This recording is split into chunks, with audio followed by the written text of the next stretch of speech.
Hi, my name is John Petrucci. Welcome to my video. I'm going to be discussing and demonstrating various concepts, ideas, and approaches that have helped develop my style and sound. And hopefully you'll walk away with some insight on practicing and songwriting and developing your overall skills as a player. But before we start, let's make sure we're in tune. Here is my open A string. Get that in tune with your A string and then tune the rest of your guitar to that. I'll see you when you're done.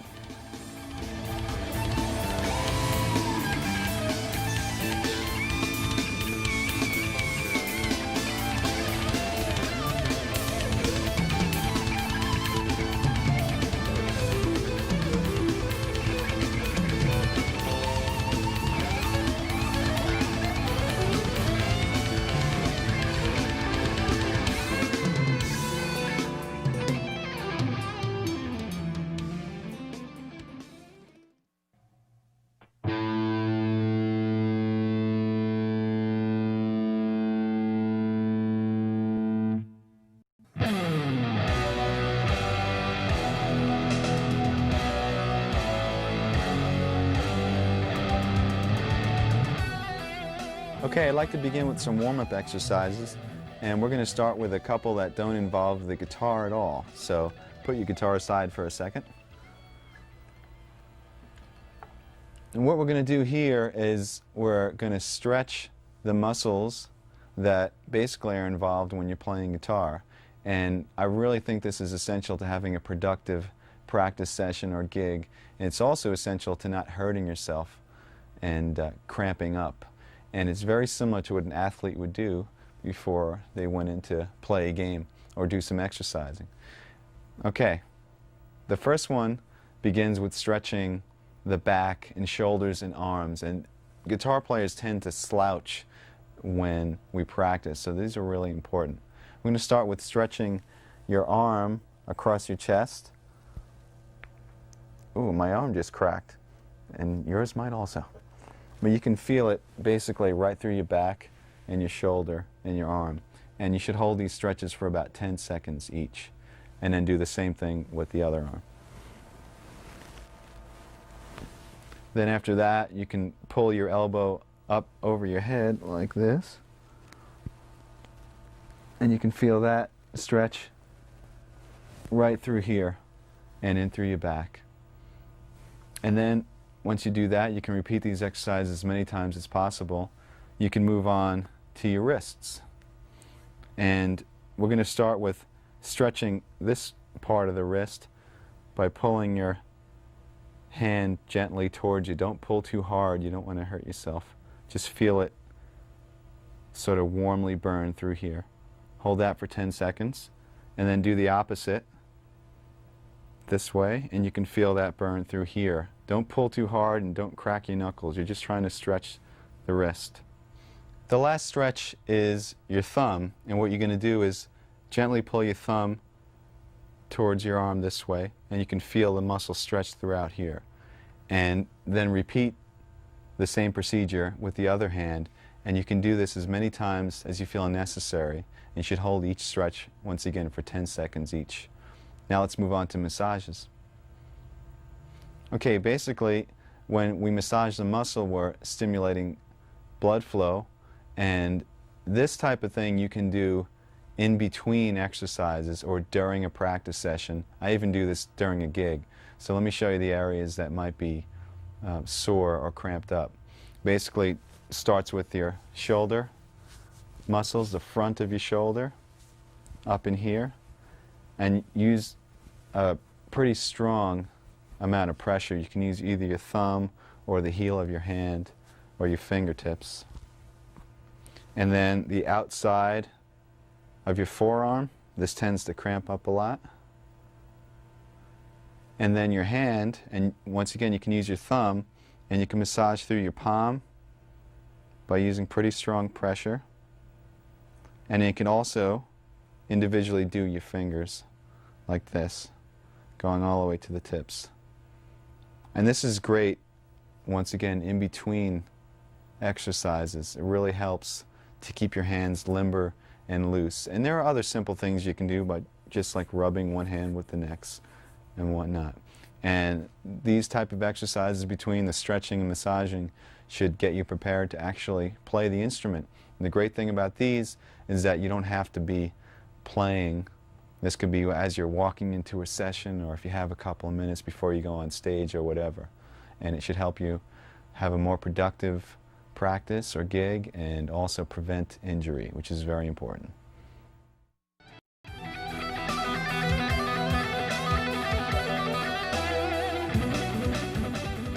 Okay, now I'd like to demonstrate some warm-up exercises as applied to the guitar. So pick up your guitars again. And basically what I'm going to show you is a few exercises concentrating on the stretching and independence of the left hand, and a few exercises concentrating on the freedom and accuracy of the right hand, and then we'll combine the two. Remember, the goal here is not to develop mega speed, but really just to warm up your hands and get them comfortable so later on we can accomplish some bigger tasks. So first let's work on the first left hand exercise.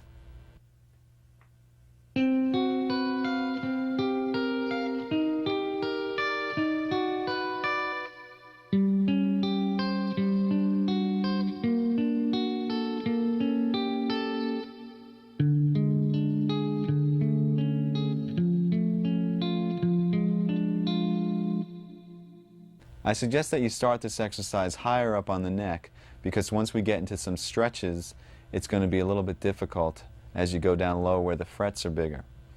And basically, your right hand isn't really that important right now. I was playing the notes separately. You can play them as chords if you'd like. You can play them without a pick. It really doesn't matter. We're concentrating on the left hand.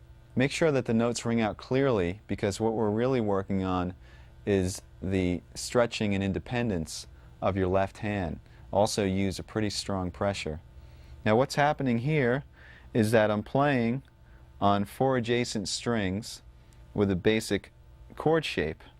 It sounds pretty ugly. In fact, most of these chord shapes sound ugly, so turn your volume down when you're practicing.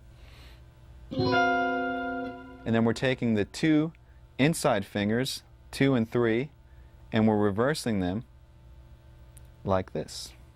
Then we're taking your 2 outside fingers, 1 and 4, and reversing them.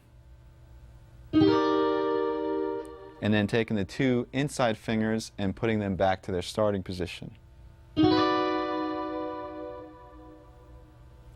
The next step is to just move up the chord shape to the next string group.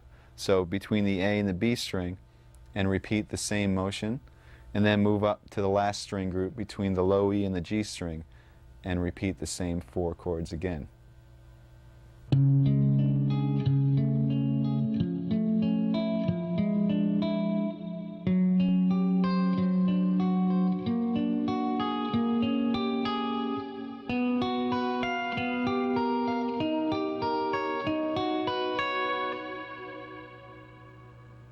Okay, what I just played is the continuation of the first warm-up exercise.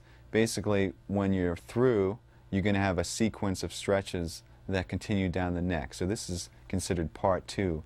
And what I did is I started in our original position, which was between the low E and the G, and we were in the 10th position, and I stretched the first finger down a half step and kept the rest where they were, and did the same sequence of finger moves. So in other words, then reversing the 2 middle fingers, then the 2 outer, and then the 2 middle again, and just continued up to the next string group, and then to the final string group again.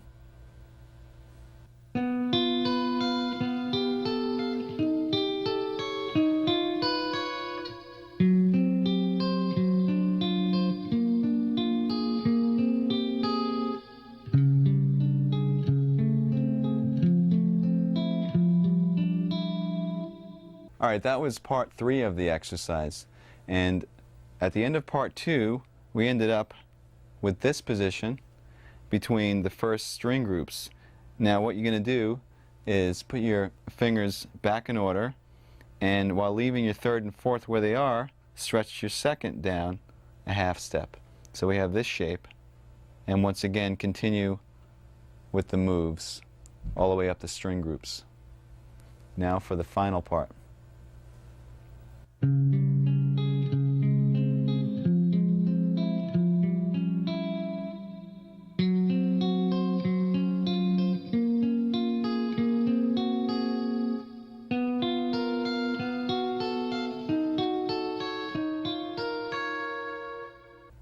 Okay, that was the final part, and if you haven't guessed already, what we did is we moved our third finger down a half step while keeping the pinky where it was. So we had this shape. This time the stretch is between your third and fourth finger, and continue with the pattern until we got up to the first set of strings again. And then all you do is you bring your pinky down a half step, which brings you to the exact same shape that you started with, but you're a half step lower, because we started originally in the 10th position, now we're in the 9th position. And that's the first warm-up exercise. Okay, the second warm-up exercise for your left hand is basically a variation of the one that we just finished. You can start in the 10th position again with the same setup, and we're going to do the same moves.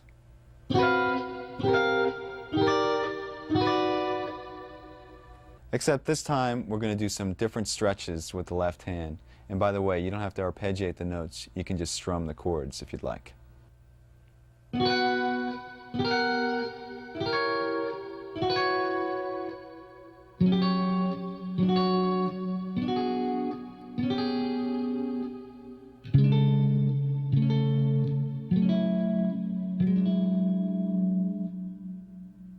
Okay, this stretch was different in that instead of moving one finger down a half step, we move the first finger down a half step and the fourth finger up a half step.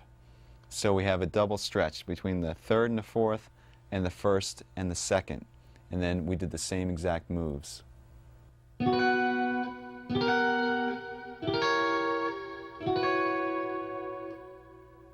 Okay, now we'll do the final variation on this exercise, and this involves yet a larger stretch. Here's how it goes.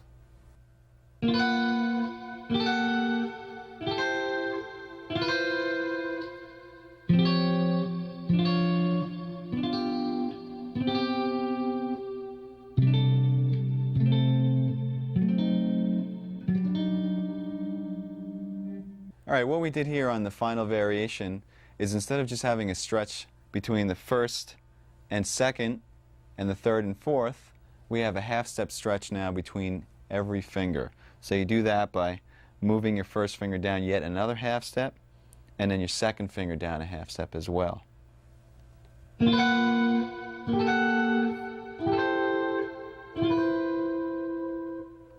Remember when doing these exercises to make sure that the notes ring clearly, and see just how far down the neck you can go by moving downward by half steps. Now, for all you crazy guitarists out there, there is one more variation that involves some super stretches. Remember, don't hurt yourself.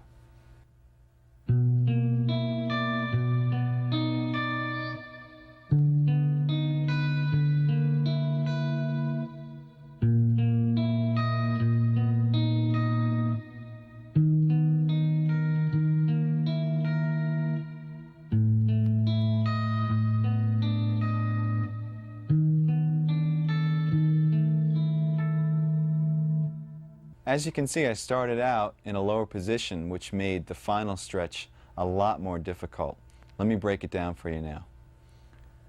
With this exercise, instead of having all your fingers on adjacent strings, we start with the two middle fingers, 2 and 3, on the two middle strings, D and G, and your first and fourth fingers on the low and high E strings. And then you just continue with the same moves that we've been doing throughout.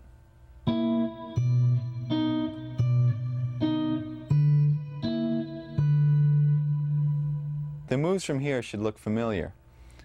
We move the first finger down a half step, and the fourth finger up a half step, and then the first finger down one more half step, and the second finger down another half step, creating a full step between each finger for the ultimate stretch. What I usually do is I play these exercises in sequence, one after the next without stopping. I start on the 12th or 10th fret and work my way down chromatically until I can't stretch anymore. Now let's turn our attention to right hand exercises, and you can give your left hand a rest.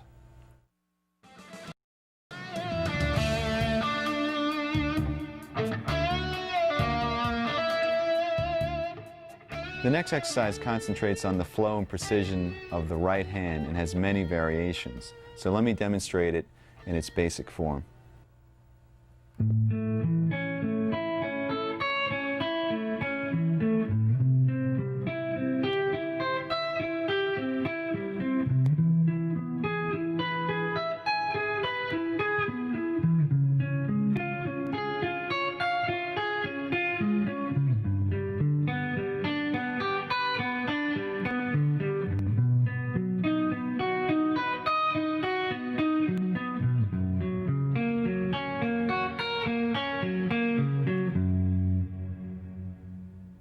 As you just heard, that exercise involved notes that were being arpeggiated intervallically. So let's talk about the left hand shapes that I was going through.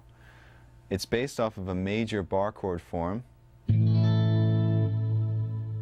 with an added third, except you're playing the notes separately.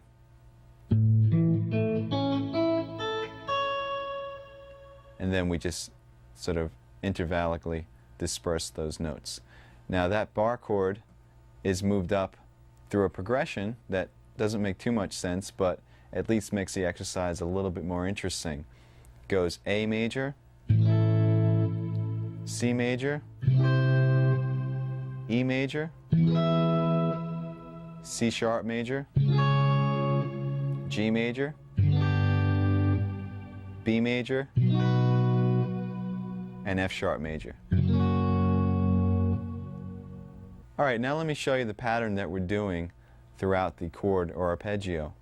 We're starting on the root, we're skipping a string, and going to the next note in the arpeggio. Then you're going to the second note of the arpeggio, in this case which is E, skipping a string again. Then to the third note of the arpeggio, the fourth. So we have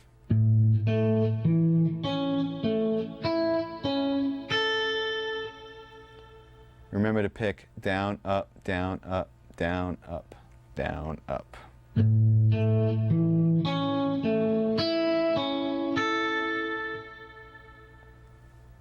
To descend, you start on the added third, which is C sharp on the E string, and skip down to the G string.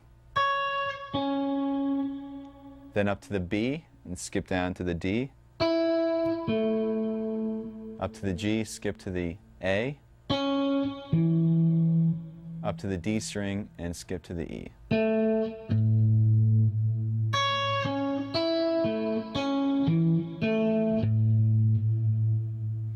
Remember once again to keep your right hand picking consistent. Down, up, down, up, down, up, down, up. Don't let that falter at all.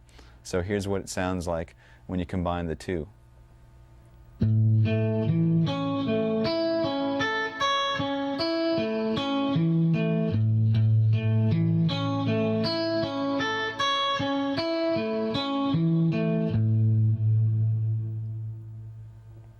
And then from there, just go through the sequence of chords that I outlined earlier, and you have the entire exercise. Okay, now that you know the initial exercise, all the variations involve the right hand, and we're going to concentrate on our picking. First of all, instead of starting with a downstroke and using down, up, down, up, down, up, do the same exercise starting on an upstroke and consistently playing up, down, up, down, up, down throughout the entire exercise. That's going to look like this.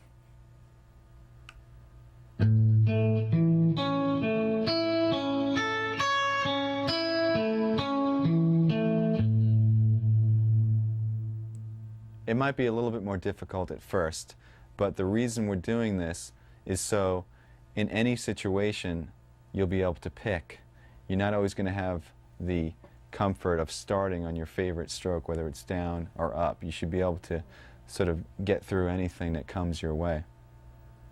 Now, the other variations involve playing more than one time on each note.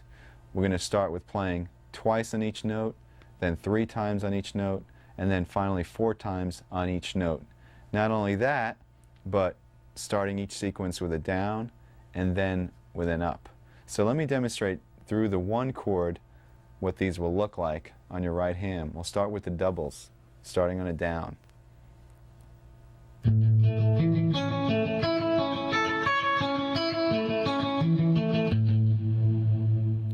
Then double starting with an up.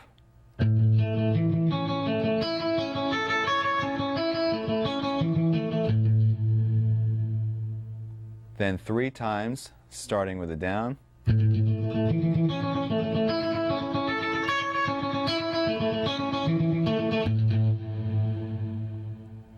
Three times starting with an up.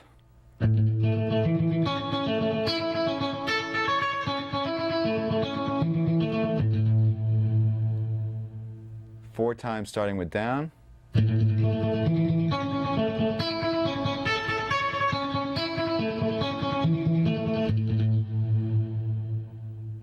And finally 4 times starting with an up stroke.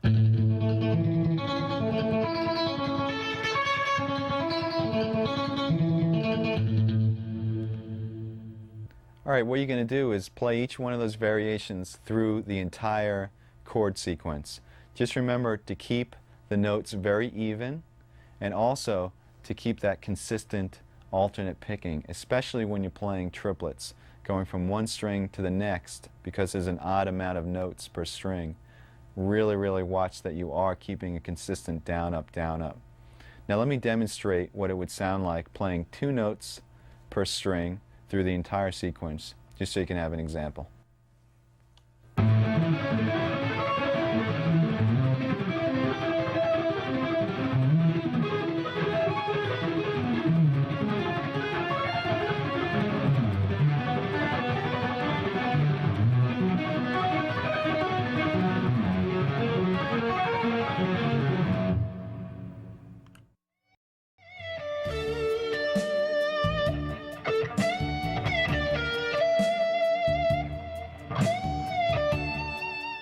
I basically have technique broken down into 4 categories.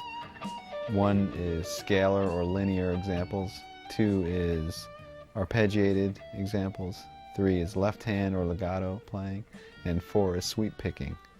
And what I do is I have files in a file cabinet, and I collect information from videos and books and lessons and whatever, and I file them according to topic.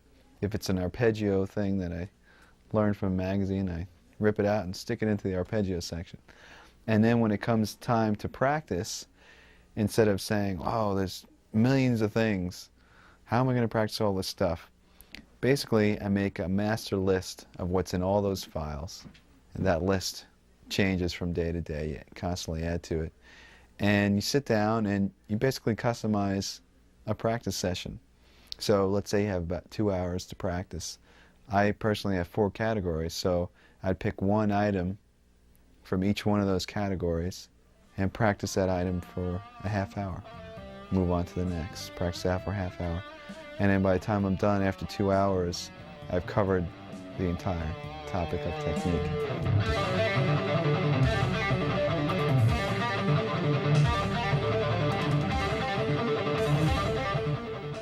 Okay, now that we concentrated on the left hand and the right hand individually, let me show you a few exercises that are equally effective for both hands.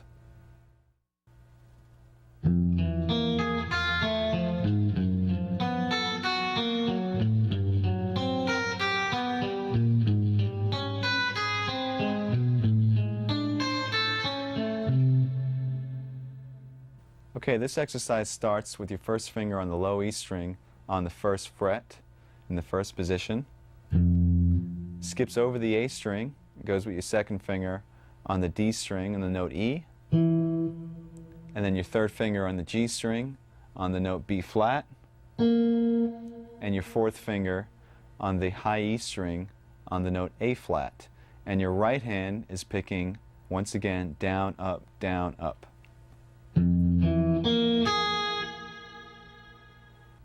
Now the next step is to simply flip your hand, sort of like a mirror image. So your first finger is now on the high E, and your fourth finger is on the low E, and start from the high E and go down to low E with the picking, down, up, down, up.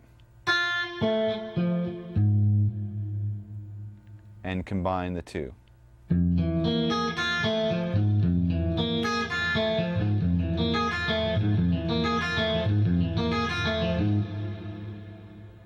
What I did after that is I ascended chromatically, and you should take this all the way up to the 12th fret, and then descend using a similar but slightly different pattern. Here's how it goes.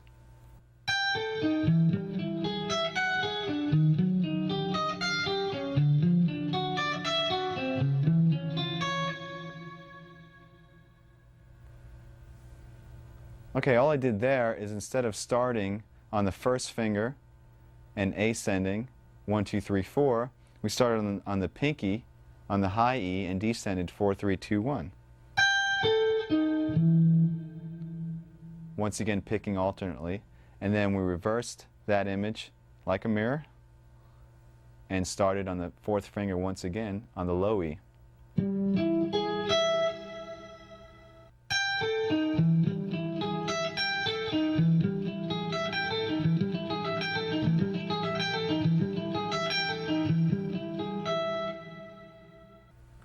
Alright, since this exercise involves alternate picking through string skips, make sure that your right hand picking is very accurate and that you keep your pick close to the strings so you don't hit the string that you're actually skipping. It's called efficiency of motion. Now, you should also practice the same exact exercise starting on an upstroke as well to make sure that you're ambidextrous. No.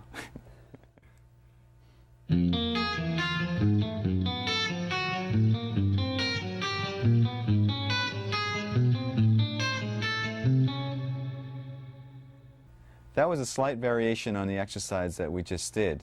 Instead of playing the notes in order, 1, 2, 3, 4, I'm playing 1, 3, 4, 2, 1, 3, 4, 2. And the notes and skips are exactly the same. Make sure you keep the picking alternate. Let me show you now the descending version.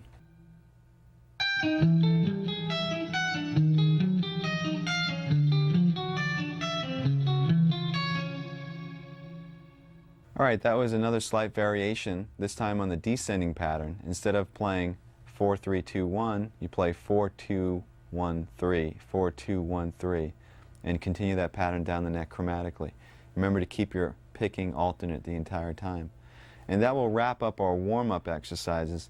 I usually play these type of exercises for, I guess, about 10 to 20 minutes before actually tackling some more difficult practicing or a gig or whatever. And it usually helps to get both hands acclimated to the guitar, especially when you're cold. So have fun and make sure you warm up.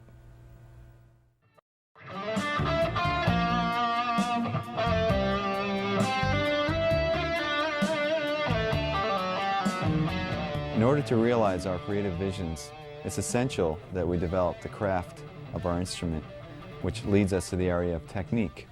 I'm going to show you a whole bunch of different exercises that concentrate on developing speed and accuracy. Now for me, the most effective tool for developing these areas is the metronome. Whether that metronome is a simple click or a drum machine or sequencer isn't important. The important thing is that there's a steady and even pulse. Now practicing and playing to a metronome will help you to play accurately at any speed and also show you how to subdivide the beat any which way that you want. Now the first exercise involves a very familiar looking shape. It's based off of an A major scale in the 4th position, 2 octaves. So let me show you that fingering first.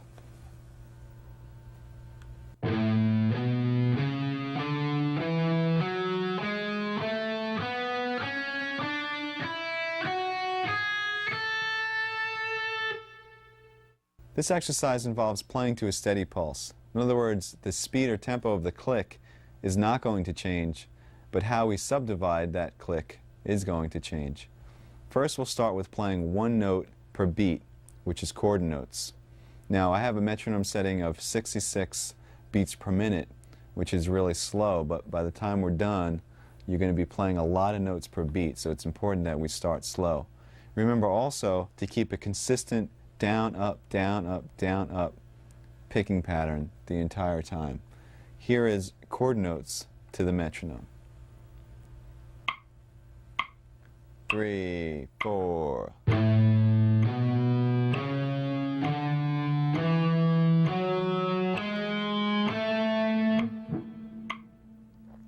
Now when you're playing this, remember, it might seem easy, but really concentrate getting even spacing between all those notes. It's actually more difficult when you have a lot of space in between the clicks. Now let me demonstrate eighth notes to the metronome.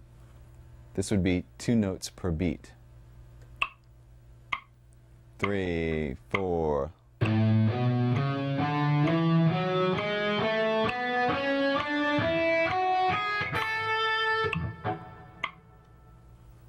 And now triplets, which is 3 notes to the beat. 3, 4.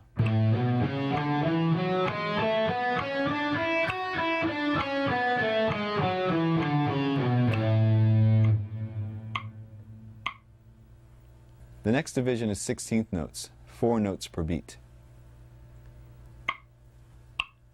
3, 4.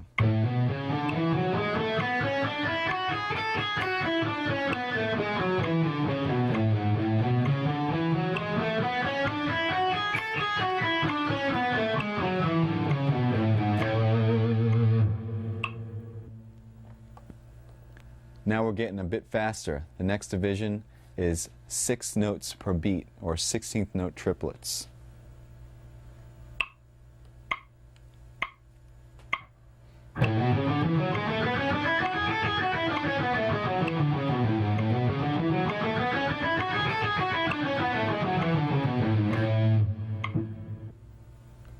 And the last group is 32nd notes, or 8 notes per beat.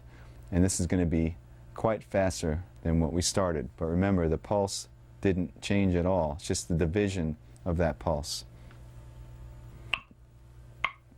3, 4.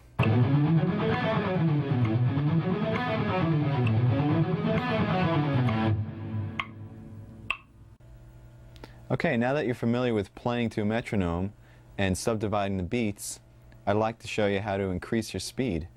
And what we're going to do here is we're going to develop accuracy at high speeds.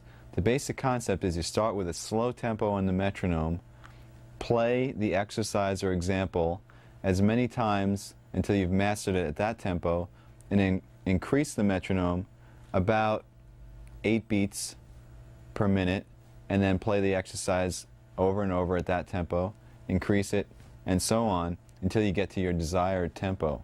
I'm going to demonstrate this with an exercise that uses chromatics, 4 fingers in a row, and they're played as 16th notes to the metronome. Let me show you the exercise first, then I'll show you how to develop the speed.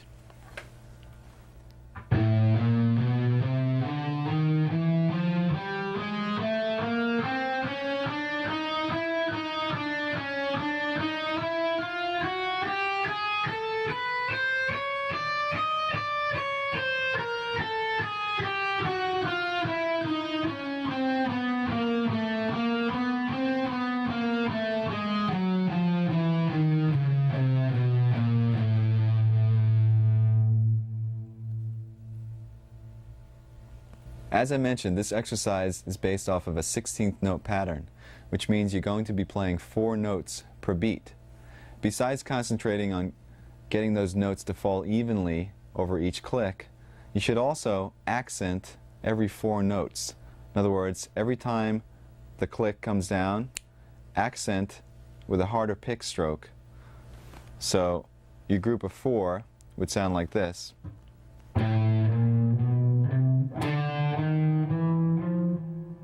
Etc., etc. And what this is going to enable you to do is when you get faster and faster, that accent will be your reference point. In other words, at a slow tempo, your accent might just sound like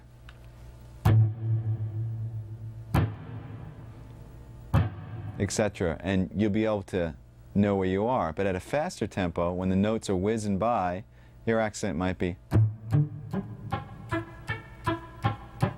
other words,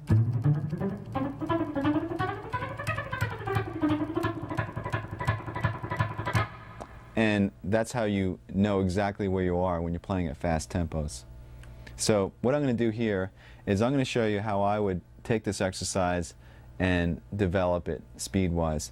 Now, the first thing you have to do is you have to get a goal tempo. Let's say our goal tempo for today is 200 beats per minute. Now normally I would start this pretty low on the metronome, maybe about 100 or so, and it would take me quite a while to get to 200. But for the video's purpose, I'll start at about 120 and I'll increase it in larger increments than I would normally do, just to save some time. And what's going to happen is by the time I get to 200, hopefully not only should it be wailing, but it should also be clean. Another thing to keep in mind is your technique that you're using when you're playing slow should be the same technique that you use when you're playing fast. In other words, when you're playing slow, you're programming in your technique. So when you play fast, be consistent in your hand position and also in your left hand position, your right and left. Okay, here we go.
Okay, so we finally reached 200. Now, like I said before, normally that would take a lot longer because I'd go in increments of 8. Now, if you find at any point along that development that you just don't have it, it's not coming together, it's not clean, like I'm going up to 200. If 176, I felt like I was pushing it, it's a good idea to back the metronome down, go to a slower speed. So I was at 200, let's say that was difficult, I'll go back down to about 170. Try to get comfortable there first.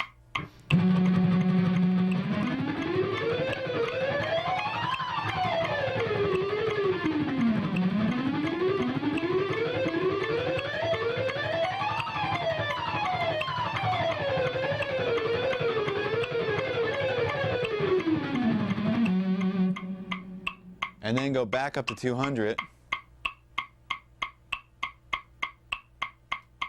and see how it feels.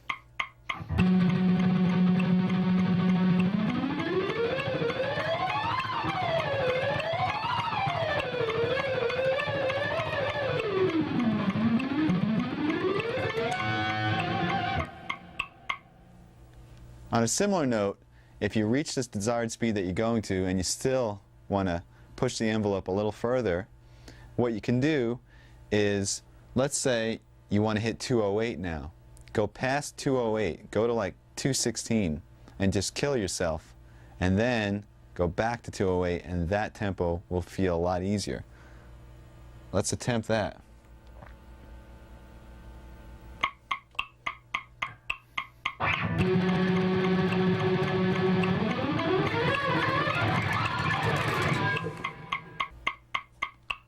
That was very difficult. Let's go back down to 208 and see if it's any easier now.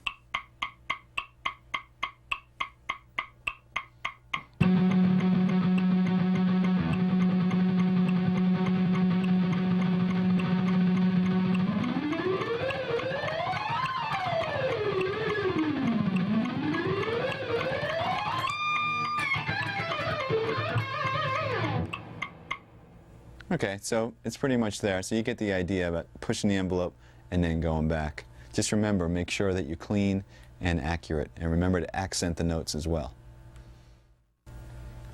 Okay, now I'd like to demonstrate the same technique, building speed and accuracy, but this time with a 16th note triplet pattern. You're going to play 6 notes per beat, and it's based off of a 3-note per string pattern in E minor. So here it goes.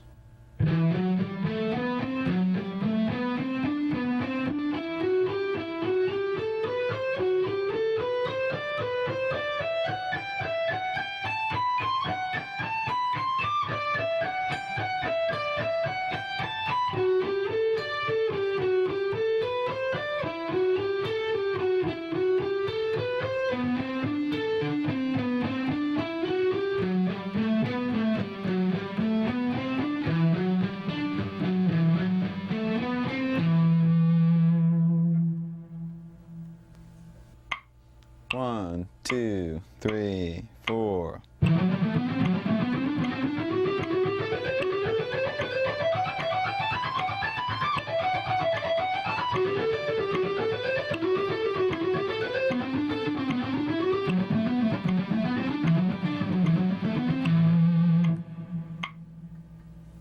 Okay, then you would follow the same steps to get to your goal tempo.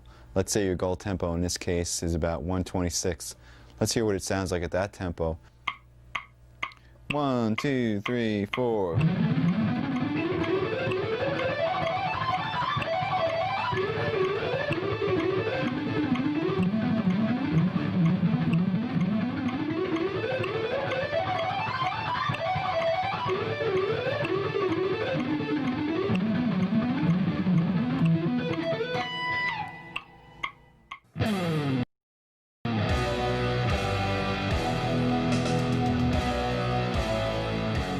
My first band experience technically was actually the first time I even picked up a guitar when I started again when I was 12. And these friends of mine, actually our ex-keyboard player, everybody would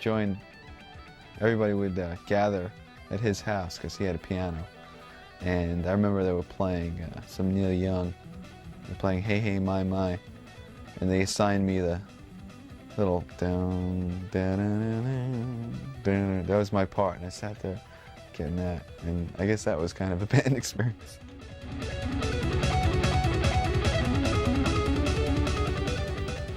Another good way to develop speed is to work on what I call fragments or segments. That is, if you have a long exercise or passage that's really difficult to play, instead of trying to swallow the whole thing, take bites, work on small sections and develop that section and then connect them one by one until you have the big picture. This way you can concentrate on one little thing at a time as opposed to tons of notes. Now I have several examples of what I call scale fragments, and they're little patterns that you just play over and over and over and over, and eventually I'll show you how to develop these into long scale sequences that you can use in soloing and whatnot. So let's start by going through the different scale fragments.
of the examples I just played were in the key of G major. You can play these anywhere on the neck between any two strings. It doesn't really matter. You can practice them chromatically, meaning if you were playing this one, perhaps play it 4 times in each position and then move up a half step.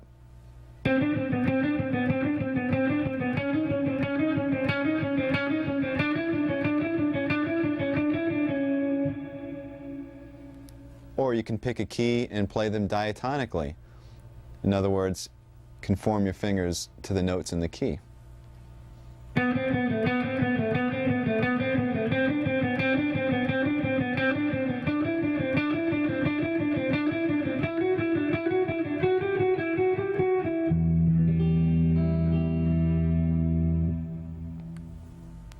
You can practice these scale fragments with the metronome, as we discussed, or there's a couple of other ways to develop speed.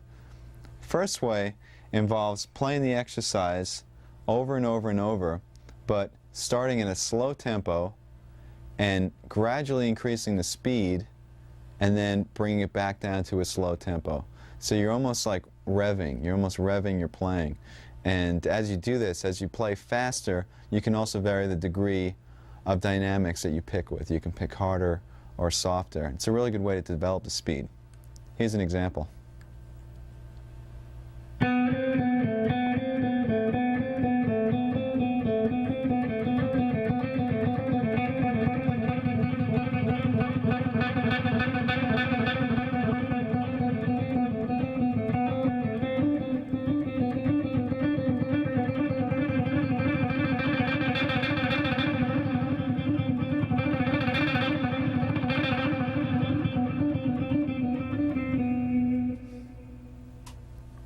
Another way of developing speed is by playing the exercise over and over and over, but this time playing consistently at a slow to moderate tempo and then sort of blasting out a fast tempo only a couple of times. So in other words, you're jogging for a while, then you're going to sprint for a second and then go back to jogging. This is a way to build stamina as well as speed. Sounds like this.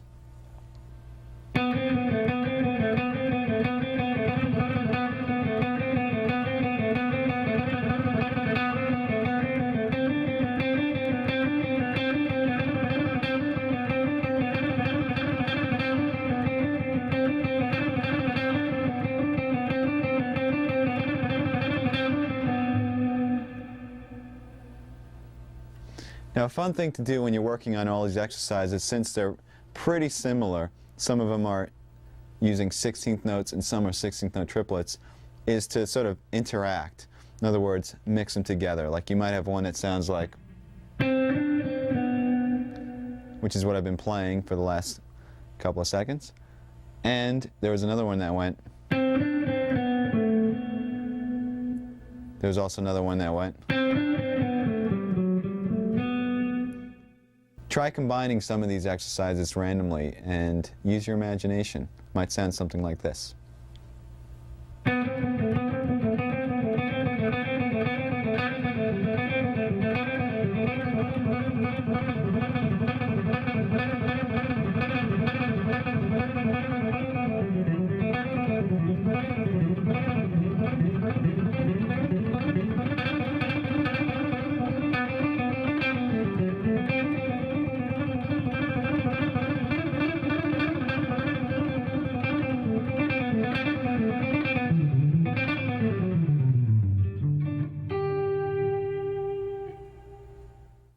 Each one of these fragments could now be used in a longer sequence of notes, perhaps a run through a scale or whatnot. So let me show you how a few of these can be developed. 1, 2, 3, 4.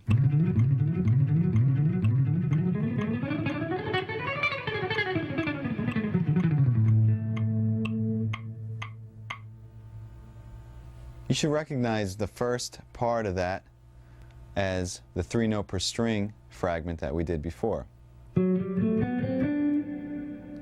Except I transposed it to the key of A and played it through an A major scale.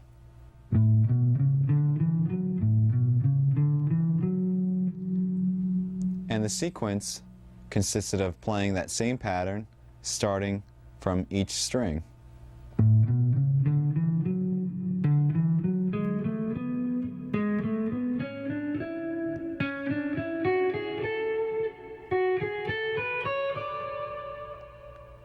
And then using the descending pattern to do the same thing.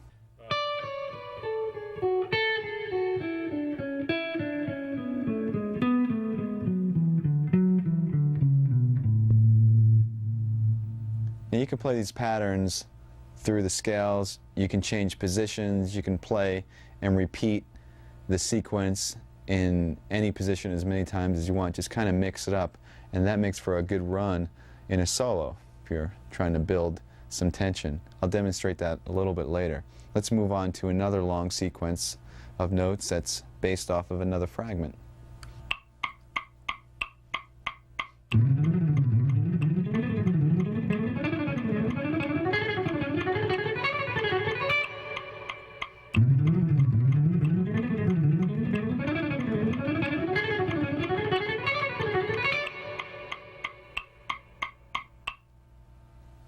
And here's the descending version of that.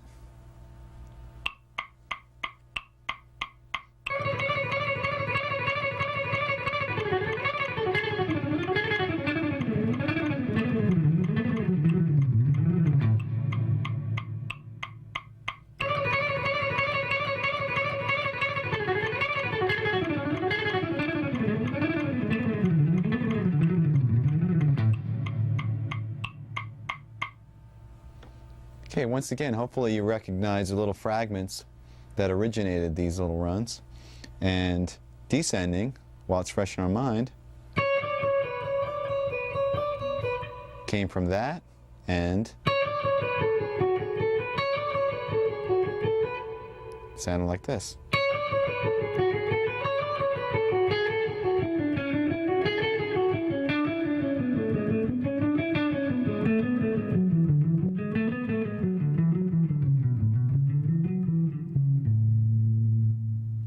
And ascending was pretty much the same thing, except starting on the first finger.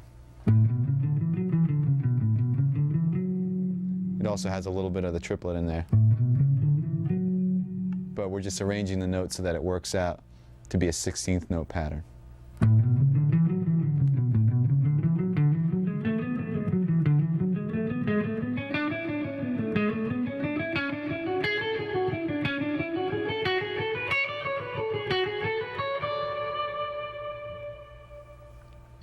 Here's another example using a fragment that includes string skipping.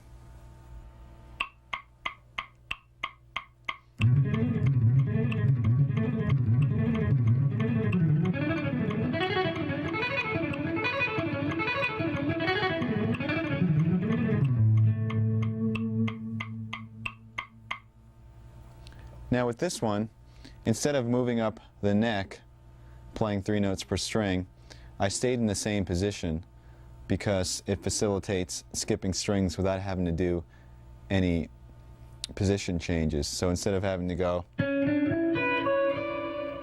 something awkward like that, we're staying in the same position. So the scale shape I'm doing has a repeated E, but we don't really hear that repeated E because we're skipping strings.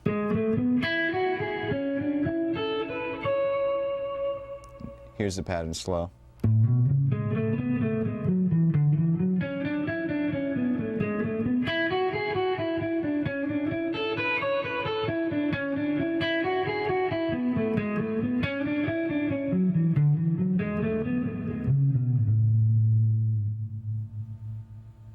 Let's just do one more 16th note pattern through a scale, once again using one of the fragments that we learned earlier.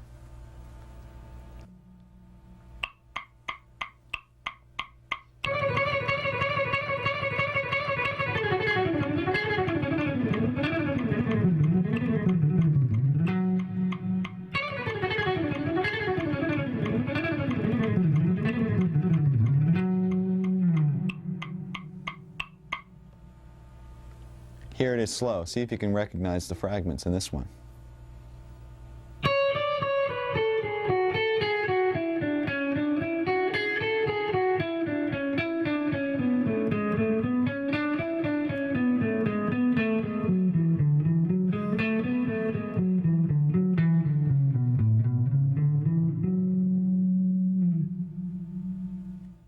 Okay, now that we have all the scalar technique under our hands, let me show you how this can be applied to improvising. I'm going to solo over progression in D minor, basically using D, Dorian, and D minor scales, and I'm going to throw in a couple of these 16th note runs, and you can see the way it interacts with the melodies and whatnot. And once you get a taste of this, maybe you can try it in your own solos.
When I first started playing, I probably had some of the same typical influences that kids my age had. It's like Black Sabbath and Zeppelin and The Who and Iron Maiden, and then I started to get more drawn towards the guitar players. And as I played more, I was drawn to players that really had unique style.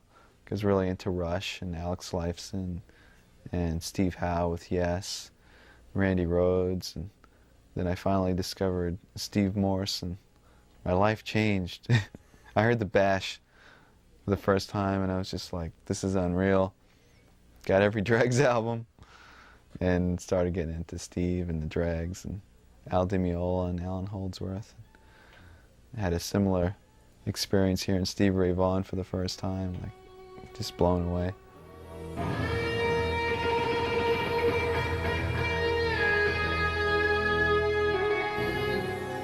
One of the more difficult techniques for most guitarists is using alternate picking through arpeggios.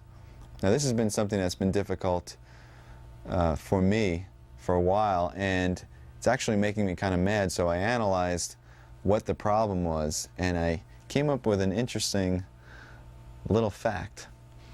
First of all, the problem always seemed to arise when I was encountering what I call inside the string picking.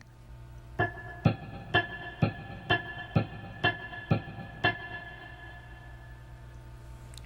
that to me is really difficult because it seems like your pick is kind of trapped in between these two strings, as opposed to playing on the outside of the strings like this,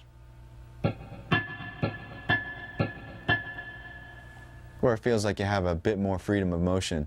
To experiment and see if this is a problem for you, I suggest playing two notes on adjacent strings, let's say A on the G string and D on the B string, and first try picking them starting with a downstroke and then with an upstroke. And let's see how that feels. Try it at various tempos, see how fast you can get it.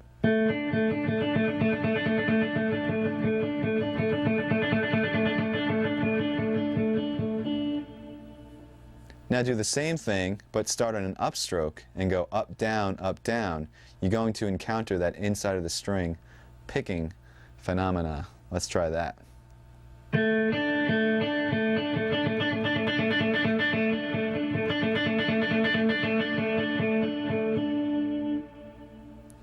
Now my right hand immediately starts to tense up as soon as I encounter that inside of the string technique, and I think it's because I feel like I'm sort of trapped and I have no range of motion. This is usually a problem for most guitar players. Some guys have this taken care of, and we'll have to shoot them all. But anyway, how do you practice this? How do you get around this? Well, very simply, you just practice the motion that you're having a problem with.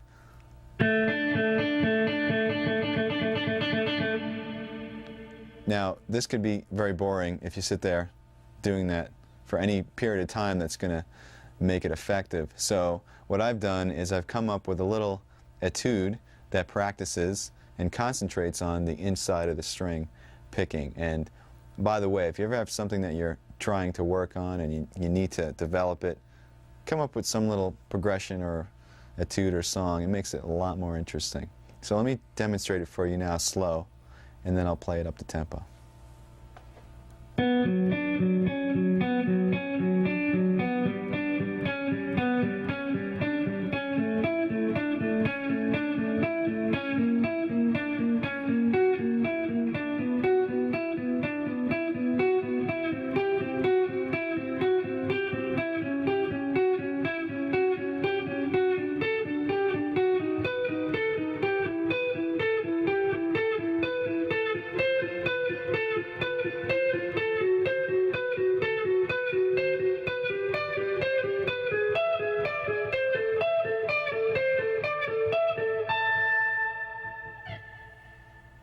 Now I'm going to demonstrate this up to speed with the metronome. Make sure that the pick strokes are even and that you maintain, in this case, down, up, down, up, down, up, because we're starting on a higher string and going to a lower string, which once again makes us encounter this inside of the string technique. So here we go.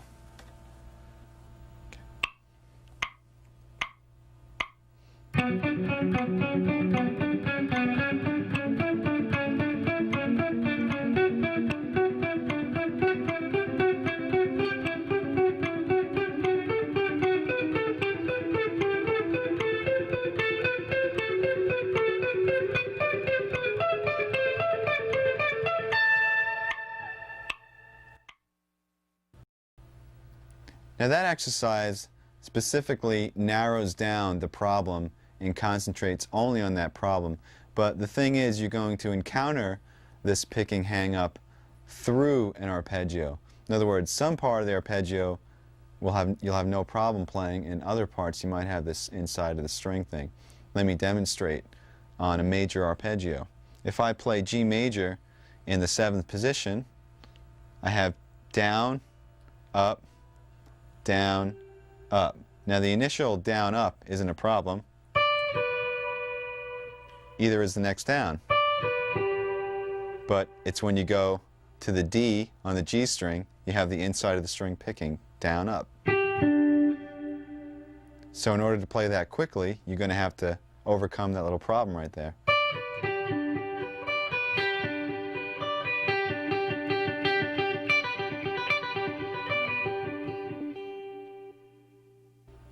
So once again, instead of practicing that same arpeggio over and over, I came up with another little etude that incorporates major and minor arpeggios, and that picking hang-up is kind of snuck in the middle of the arpeggios. So it's not just only concentrating on that, but it's incorporating it into a larger picture.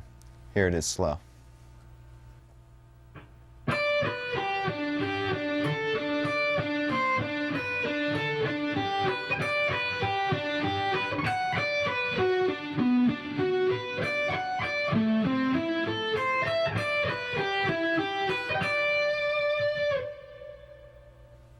Now I've added an extra challenge to this one because not only are we working on the picking hang-up, but we're skipping strings while doing that hang-up.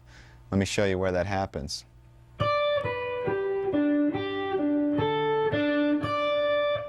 Right over here between the D and its octave, between the D and the C, between the D and the B. you're playing up, down, and also trying not to hit the B string while you're at it.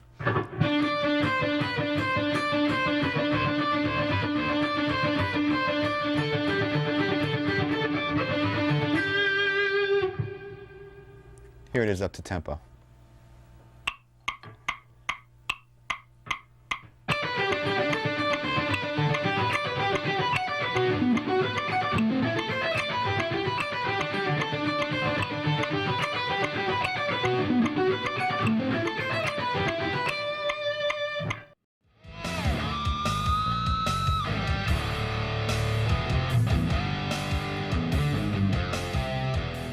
I first picked up the guitar when I was 12, and I didn't take any formal lessons. I took music theory my last 2 years in high school, so I had 2 years of that, and I went to Berkeley right out of high school. A couple of times I had some scattered lessons before Berkeley. I took a few lessons to try to prepare myself, and I remember going to group classes with a friend of mine, but I never really took any formal continuous lessons. By the time I went to Berkeley, I had been working on technique and chops and stuff like that, and I had a couple of years of classical music theory. So when I came into Berkeley, all the things like arranging and sight singing and harmony and a jazz perspective, I had no clue. So I remember taking the placement and just getting in like level 1 of everything and starting from scratch. And I think that the most I learned there was in harmony and about chord structure and progressions, and also how to continue to learn, because that was one of the things that I kind of picked up on, is that there's such a resource out there, whether you're going to school or not. I mean, it's great to go to school because you have the discipline of going every day, but there's just so many resources out there, and the students that really applied themselves, whether it was to the library, the listening rooms, or attending recitals, they really excelled. And the ones that just kind of sat there and thought it was all going to come to them eventually weren't there anymore.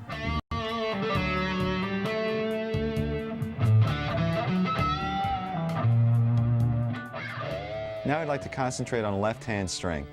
What we're going to do is we're going to work on some scale fragments once again, but instead of picking them, we'll play them legato. In other words, we'll use all hammer-ons and pull-offs. And basically, I'm going to show you a couple of different patterns, and then I'll show you how to practice them. So let's start with the legato patterns.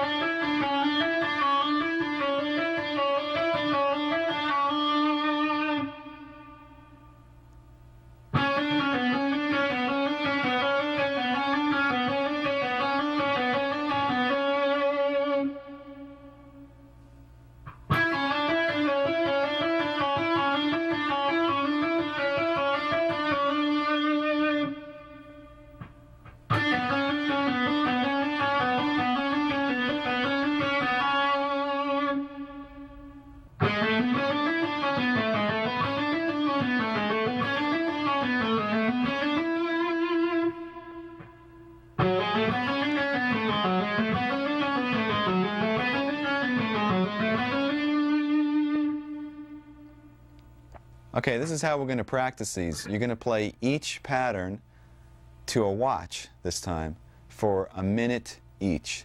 If you feel like you need more, you can do each for 2 minutes or 3 if you'd like. The idea is to not stop. Do one exercise into the next, a minute each. And you can play them at varying speeds. Just make sure that the notes are clean and that you're using complete legato technique. Now, with the last couple, notice I did pick, except I only picked when I was ascending from the D string to the G. Happened right over here.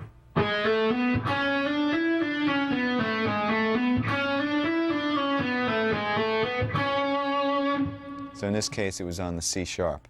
That's the only other time you're going to pick. Also, when you practice these, you don't have to stay in the positions that I just showed. You can practice them on any string. You could stretch your fingers out. You can play them in any position, in any key, diatonically or chromatically. Let me demonstrate a little bit. Remember, 1 minute each without stopping.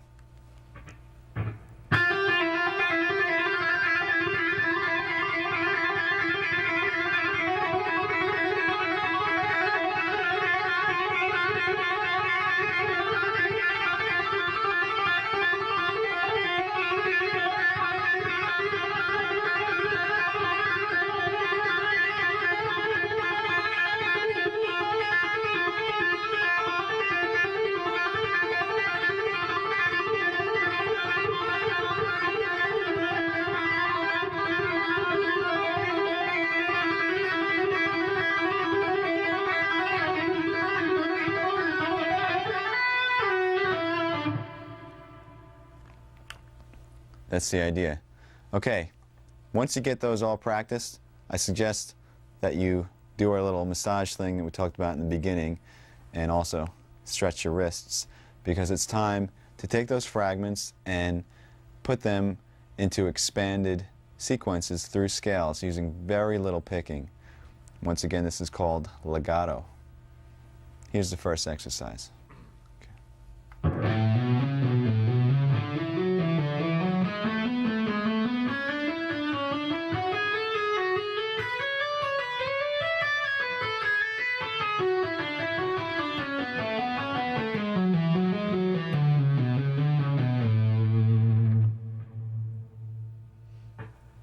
Okay, basically what I did is I took one of the fragments, the one that went like this,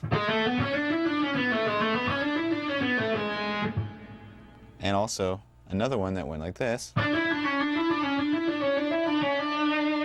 and combined them ascending through an A major scale.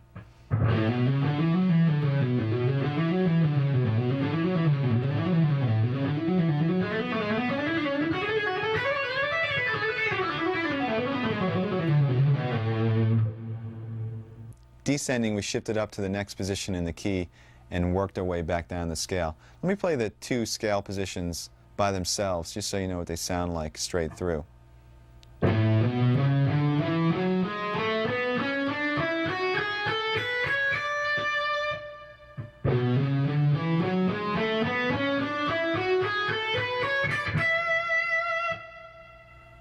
And you can practice that sequence between any two positions in any key, or even using nonsense patterns, just shifting up by half steps, maybe something like this.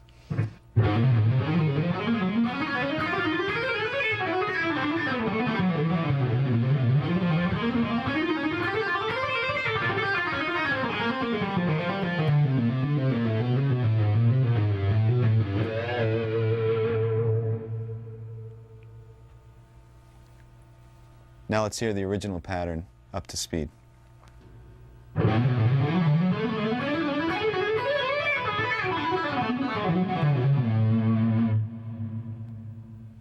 Here's one more legato example. This one is in the key of E minor, and it shifts positions quite a number of times. So practice it slowly and make sure that you get those position shifts clean and clear. This also involves some right hand tapping. Here it is slow.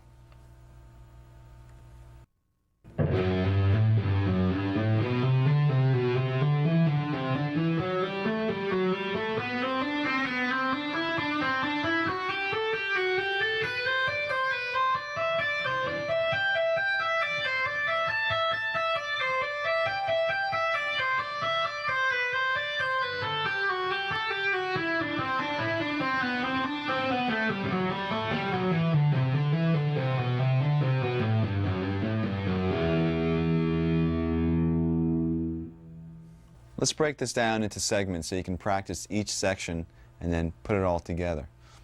It's basically ascending in 3 octaves, and the pattern repeats. Here it is. So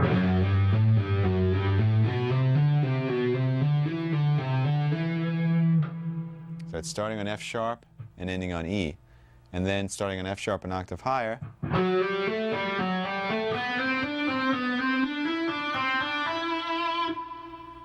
the exact same thing, and then 1 octave higher, starting on the B string,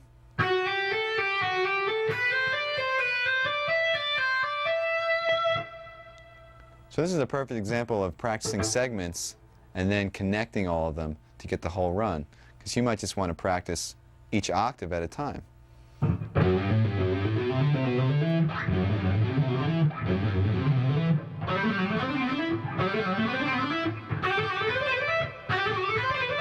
Then put it together.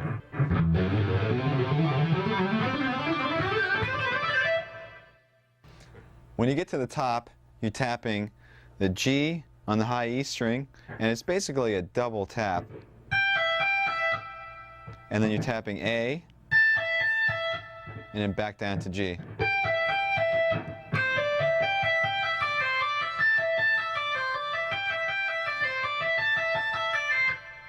So you could practice that small fragment a few times and get that under your fingers.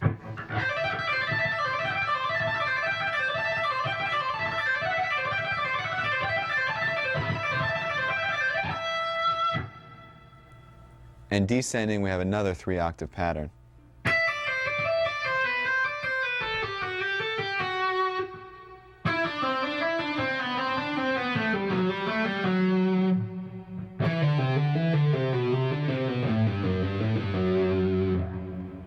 So you can practice each one of them as a fragment, just master that octave.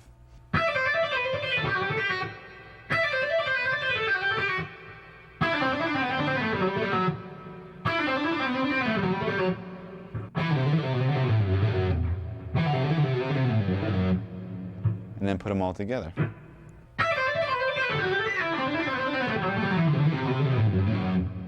Now I'm going to play the whole thing, ascending and descending up to tempo.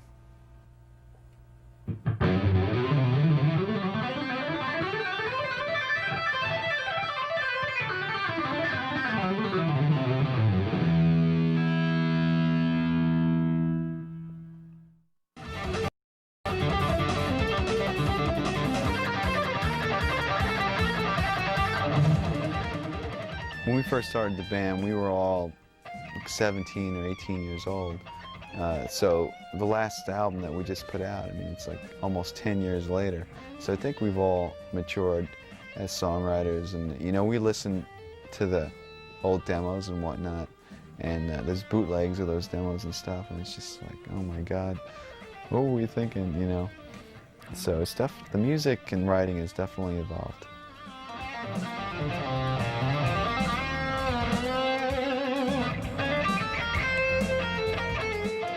To wrap up the topic of technique, I'd like to introduce a different style of picking other than alternate. It's called sweep picking, and some of you may be familiar with this technique, some of you may not be, but in either case I'd like to offer you my exercises and things like that that basically isolate the technique, and then you can expand and apply it to things that you might already know. Now, I usually apply sweep picking to arpeggios and not really to scalar examples. And I also use it in a way where it's sort of a weapon or a tool to execute a fast flurry of notes. Let me show you a couple of exercises that work on the technique.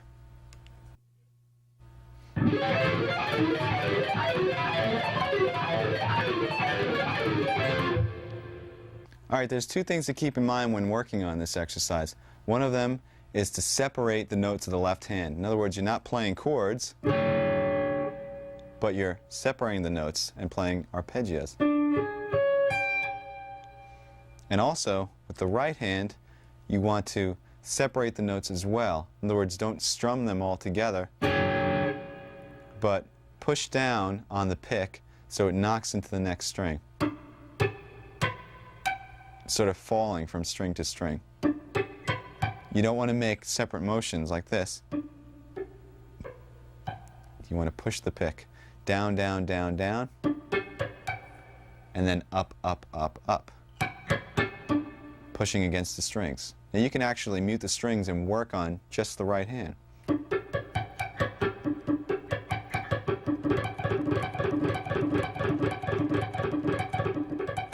You don't want it to sound like this. You want the separation. The left-hand pattern is very similar to some of the warm-up exercises we were doing. It involves 4-finger mirror type shapes. It starts 1, 2, 3, 4, then reverse, and go 1, 2, 3, 4 again, starting on the high E. Move up a half step and play 4, 3, 2, 1 from the D to the E string. Do the mirror image and play 4, 3, 2, 1 from the E to the D. Here it is again.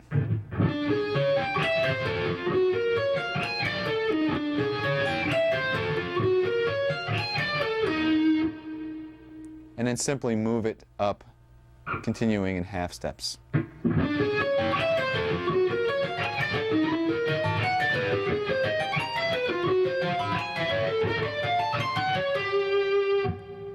You can also play this on different string groups if you want.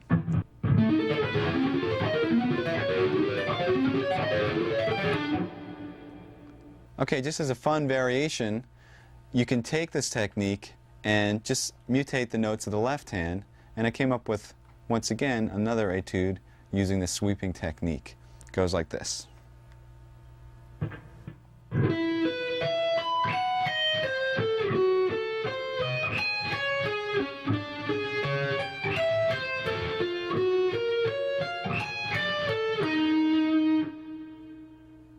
Here it is played to the metronome at 176 as 16th notes up to speed.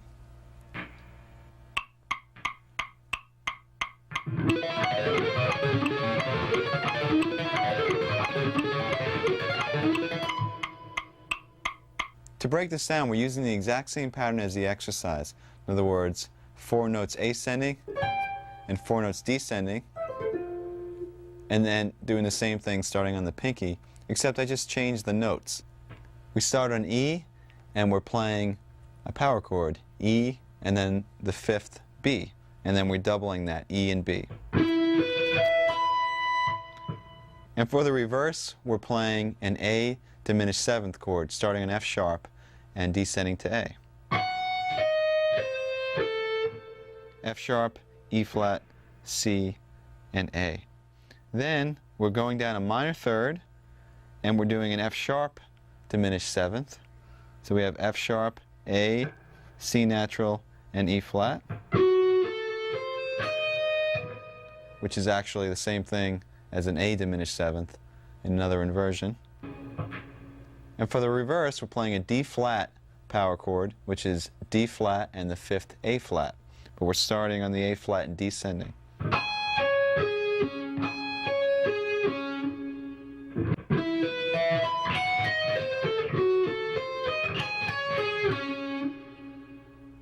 And to finish it up, we're doing the original exercise.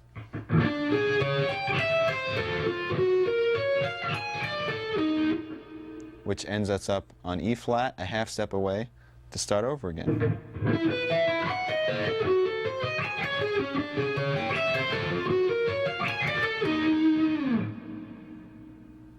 Here's one more sweep picking exercise. This one's applied to arpeggios. Let me demonstrate it for you slowly.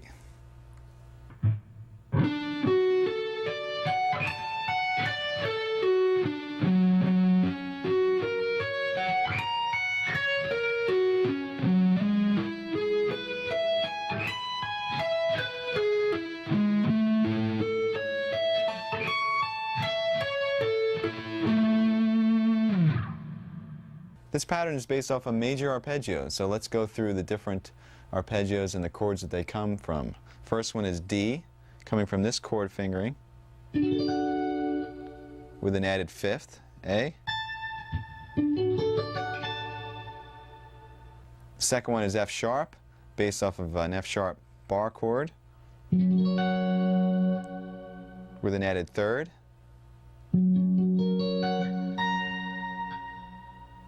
The next one is E major, based off of this chord form, once again with an added 5th. And the last one is A major, based off of this bar chord with an added 3rd.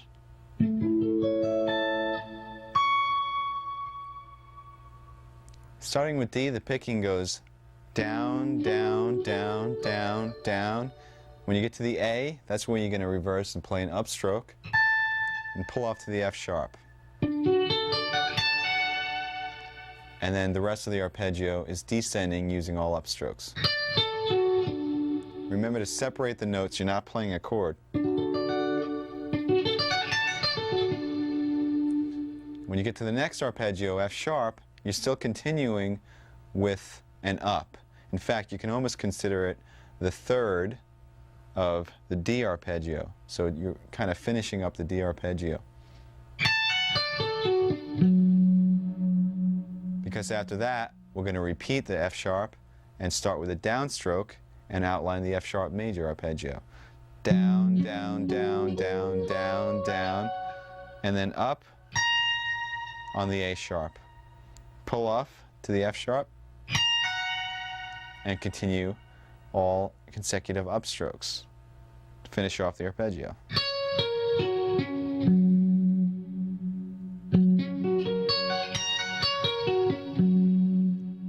So from the D to the F sharp, it sounds like this.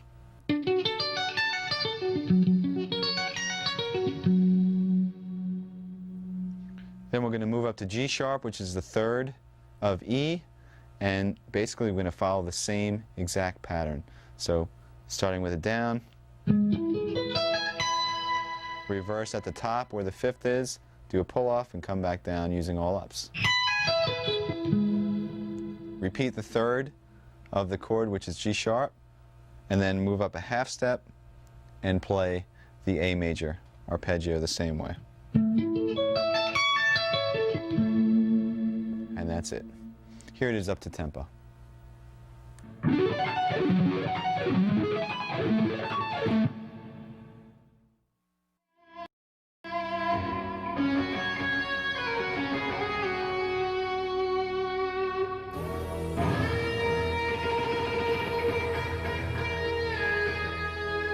The majority of our writing process is together as a band.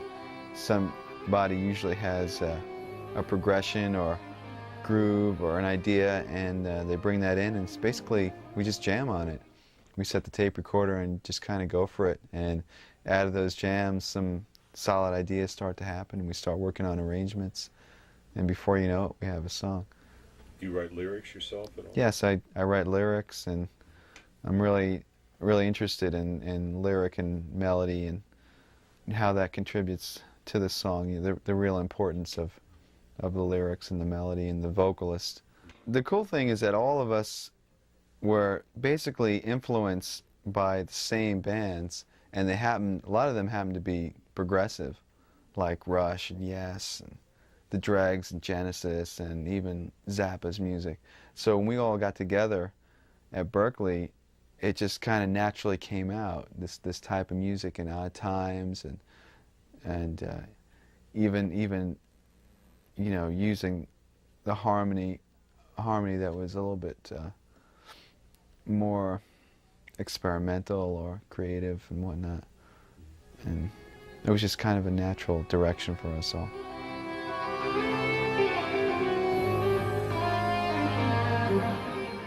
We've been focusing in a lot on developing techniques for soloing and chop building, but let's switch gears now and concentrate on building your chord vocabulary. What we're going to do is we're going to take the ever-faithful power chord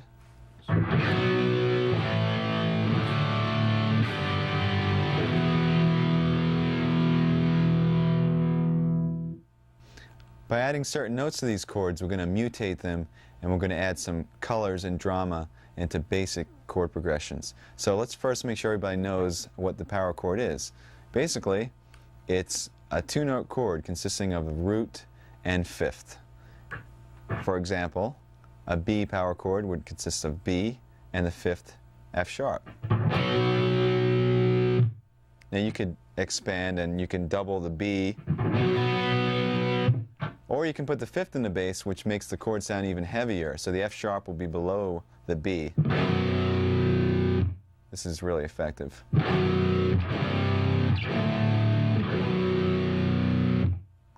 And one other type that's not really a typical power chord, but it's a progressive power chord. You take the root, the fifth, and you add the ninth on top. It sounds like this.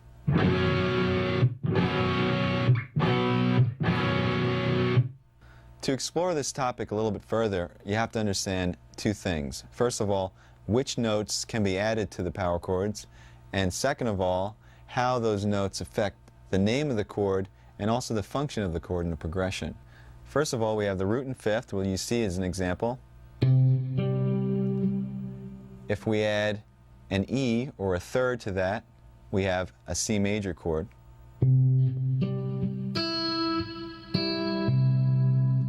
If we add an E flat to that, which is a minor third, we have a C minor chord.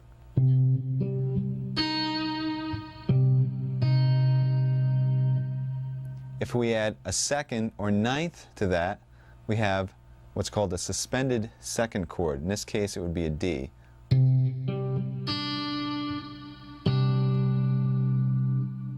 If we add a fourth to that, we have what's called a suspended fourth. In this case, the fourth would be.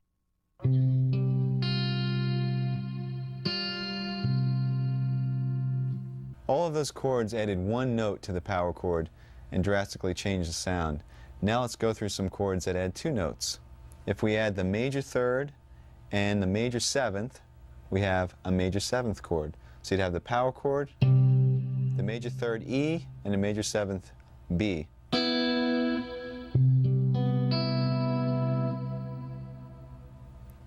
If we add the minor third and a flat seventh, we have a minor seventh chord. In this case, it would be an E flat and a B flat added to the power chord.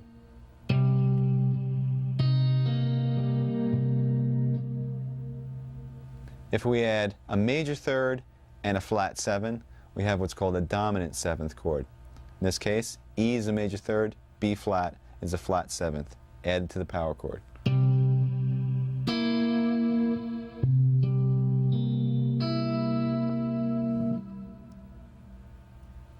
And now there are a couple of chords which I call add nine chords.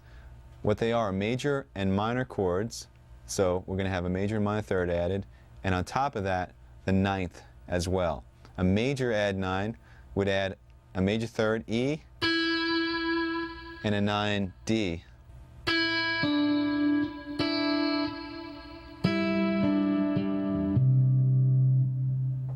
A minor add nine would add the flat third, E flat, and the ninth, D.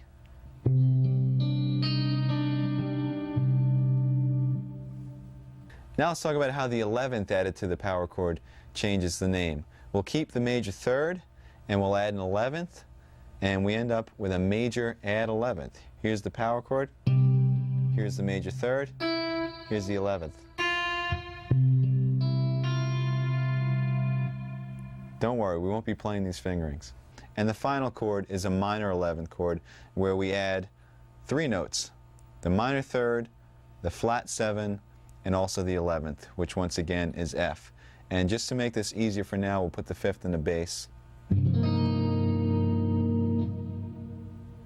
Now what this new information allows us to do is to take a simple chord progression that you wrote, maybe you have a great melody going, and develop the sound of the chords to add some spice. Let's say the chord progression we have is all power chords A, F to G. Very, very typical.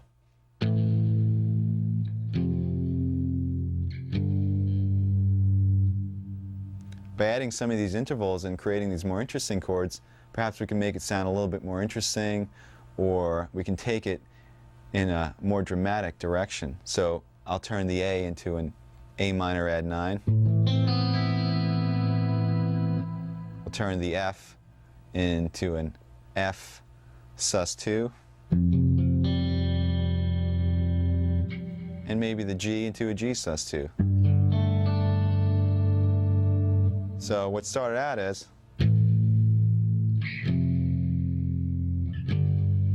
now it sounds like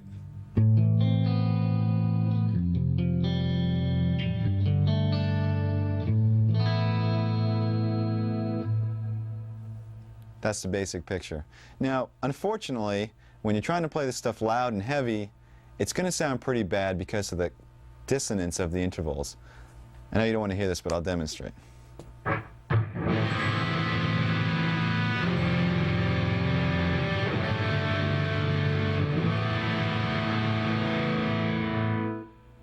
Some of them don't sound that bad, but once we start getting to 11ths and 7ths, believe me, it's horrible. People will cringe. So here's where orchestration comes into play.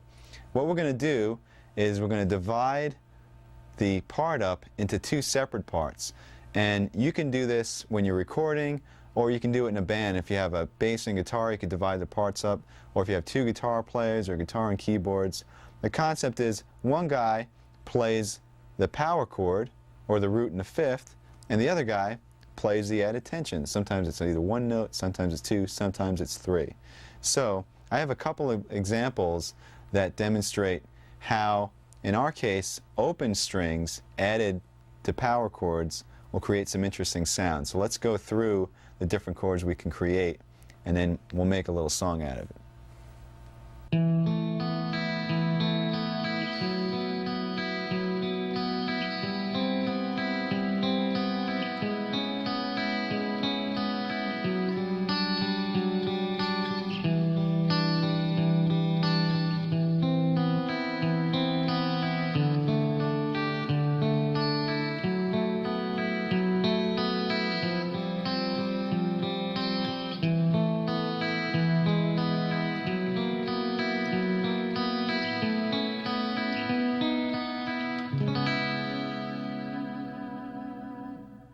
The first power chord was an A.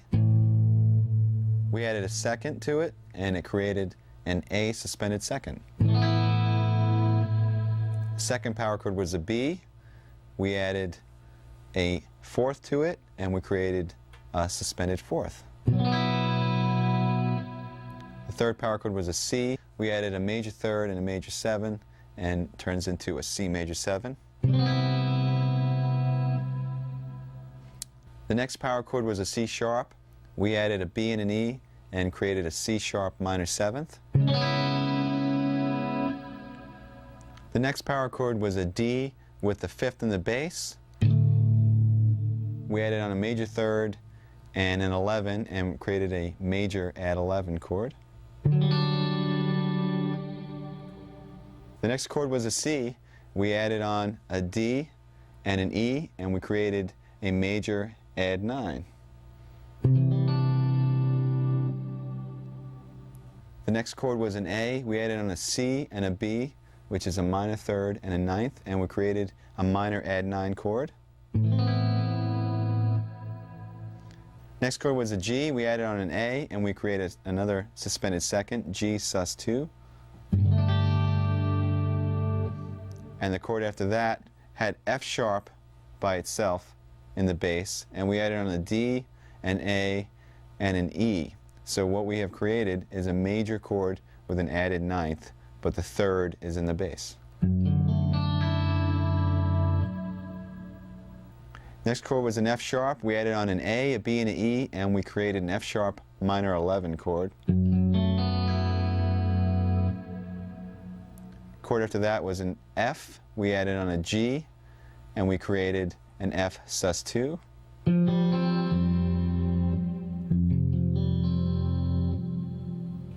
After that we had an E, and first we made an E suspended fourth by adding on the fourth A, and then we made an E major by adding on the third G sharp. So we had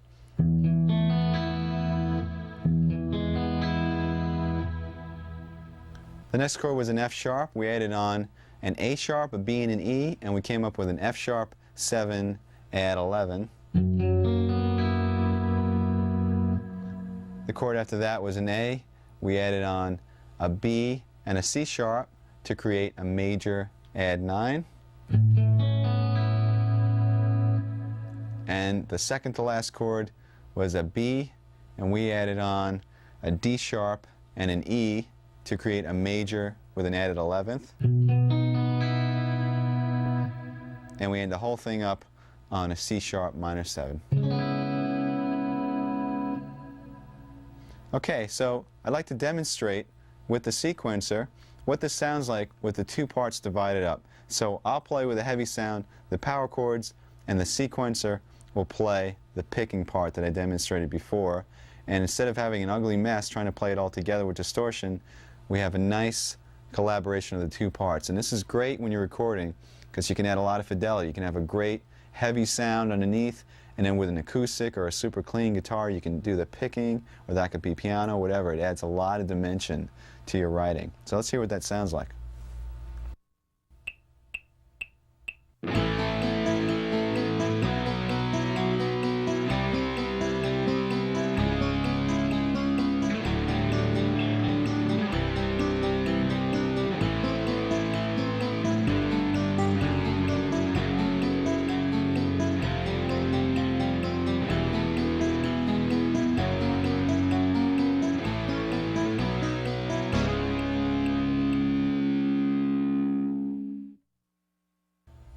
As you can see, our power chord has come a pretty long way. We started with some really basic nonsense and we came up with some pretty cool sounding chords. Now, granted, the progression that I created for that exercise really doesn't make too much sense. So let me show you a little song that incorporates a lot of those chords and is more like a piece of music. I mean, you can use it for background to a vocal part, or it could be backing up a solo or whatnot, but it uses basic power chords that I'll be playing, and the sequencer will be playing the second guitar part.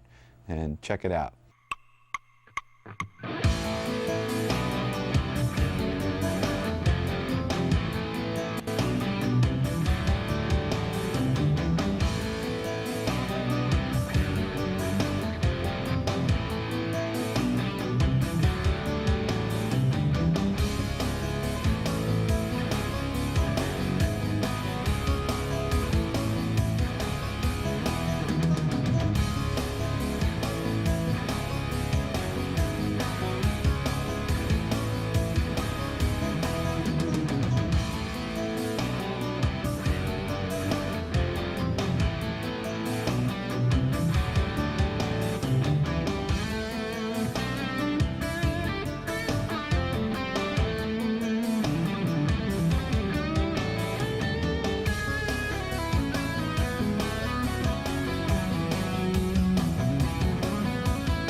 Now, we've created a very vast and dense soundscape by using this technique. We're taking up a lot of space.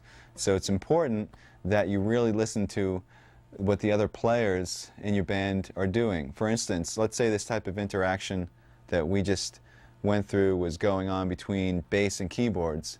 It might not be necessary for you to play a moving part along with that. You might want to choose a soaring melody or some lush chords in the background. The point I'm trying to make is that you should really listen for space when you're writing. Listen for register and listen to what the other people are playing. This way you contribute what's right for the song as opposed to just worrying about your own little part. Remember, the song comes first.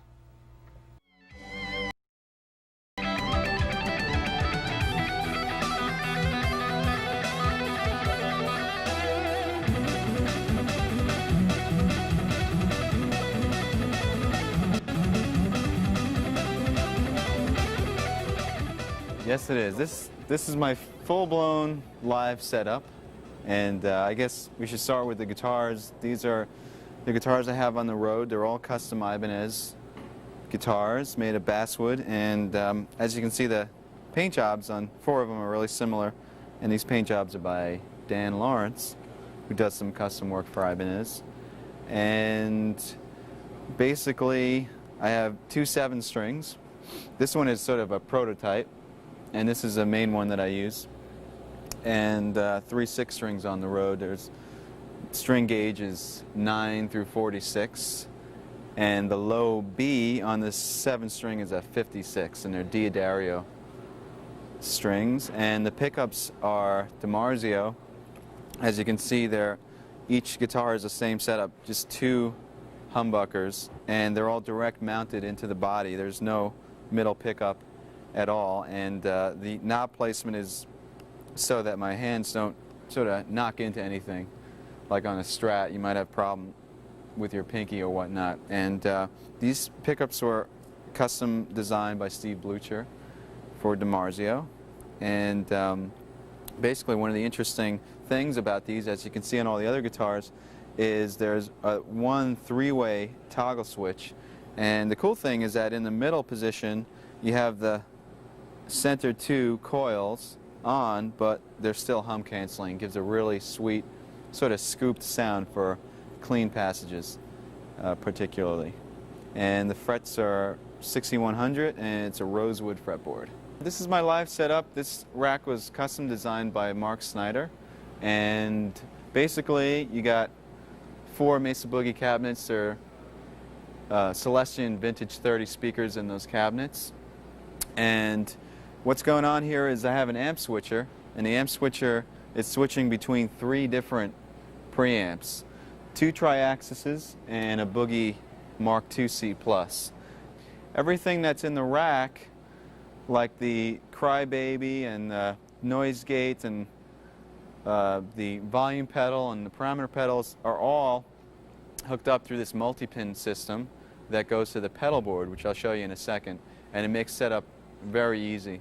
And also, the rack has a data dump. It's an Alesis data disk that allows me to save or reload any of my MIDI programs for the PCM 70 or the TC Electronics 2290, or even the Mesa Boogie Triaxis. So once again, on the road, it's really important to have backup and to make sure that nothing goes wrong. And it's also very well shielded. All the grounds are isolated from the chassis, so you have no buzzes. Once again, it's really important from venue to venue with the different sort of RF and electricity that goes on in these stages. I use these picks. These are Jim Dunlop Jazz 3s for all the electric playing. And then for acoustic, I use these Dunlop 0.71 millimeter picks, which are a little bit lighter. And I play the acoustic. This is an Ibanez acoustic, and it's better for strumming and whatnot, the lighter picks. And the way it's set up over here on the stand enables me to go from electric to acoustic very quickly during the show. Just kind of come up to it and play a song.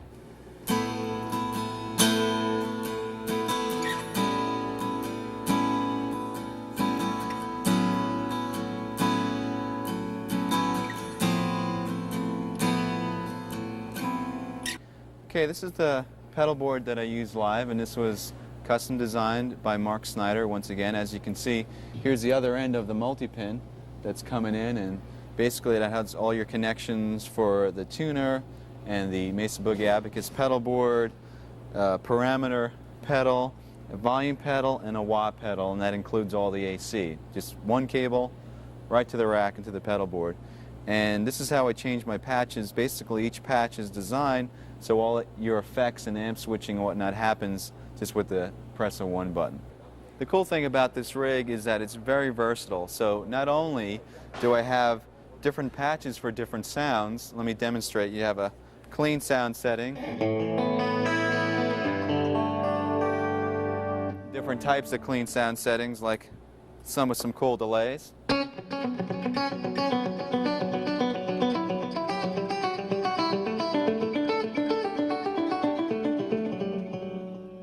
And then we have some basic heavy rhythm sounds.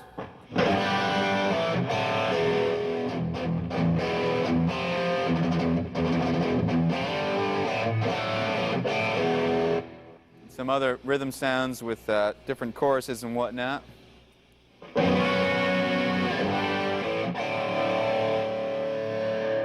And also a couple of cool lead sounds.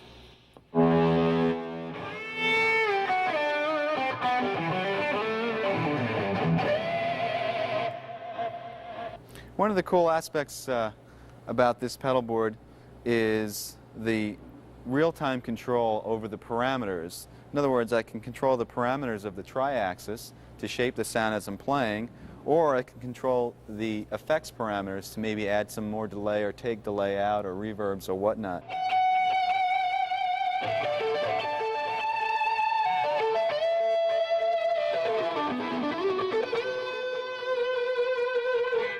But if you're playing a faster line, you don't want as much around it, so you just ease off the pedal so there's not as much delay on it.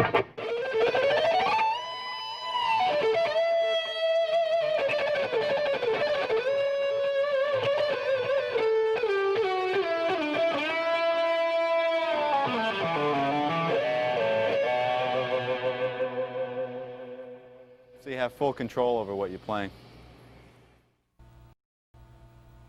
Well, there you have it. We covered a lot of ground in this video, and there's a lot of information to swallow. Just take your time and go through section by section and really try to get the most out of it. The best is to apply what you learn as well. I hope this has been inspiring and that you can use some of these ideas and approaches in your own playing and writing. And I had a great time doing this video. I hope to see you on tour. Bye-bye.